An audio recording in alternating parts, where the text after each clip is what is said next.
मैंने पूजा की सामग्री तैयार करके मैं चल दी हूँ मंदिर में। मैंने मंदिर का दरवाज़ा खोला है जी। मैंने फिर दूसरा दरवाज़ा खोला मंदिर का। फिर मैं मंदिर में देखने के लिए वहाँ पर पाठ पूजा करने के लिए गई वट सावित्री की। देखा तो बंदर है यहाँ पर। फिर मैंने चारों तरफ देखा कि वहाँ पर भी बंदर बैठे हुए हैं। फिर मैंने बंदरों की परवाह ना करते हुए यहाँ पर बरगद देवता को नमस्कार किया। यहाँ पर जगह देखी और यहाँ पर बंदर फिर से आ रहे थे। मैं कहा कोई बात नहीं, पाठ पूजा तो करनी है, आते हैं तो आने दो बंदरों को। फिर मैंने पाठ पूजा शुरू करी जी। पाठ पूजा शुरू करने के बाद सबसे पहले मैंने दीपक जलाया।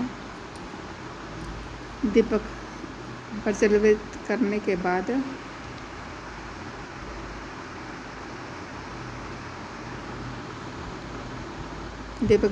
बाद मैंने सामग्रियाँ चढ़ाई।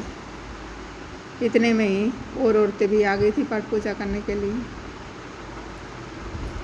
वो भी अपना तैयारी कर रही थी। इतने में उनके आते ही बंदरों की बारात बहुत ज़ोर से आ गई। बारात ही लेकर आ गई बंदर तो पूरी की पूरी। फिर मैं तो अपने पाठ पूजा करती रही। वो बैठने का आसन बनाने की कोशिश कर रही थी सारी औरतें। कल बारिश बहुत ज़्यादा ज़ोर से आई थी, इसलिए गिल्ला गिल्ला हो रहा था। तो मैं तो मंडेर पे ही बैठ गई थी। ये जो बना रखी ना मंडेर सी, वहाँ पर बैठ गई थी। वहाँ पर बैठकर पाठ पूजा कर रही थी।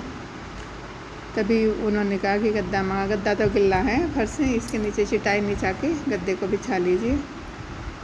फिर उन्होंने बिछाया। पाठ पूजा करने के बाद फिर मैंने परिक्रमा शुरू करी थी। परिक्रमा करते वक्त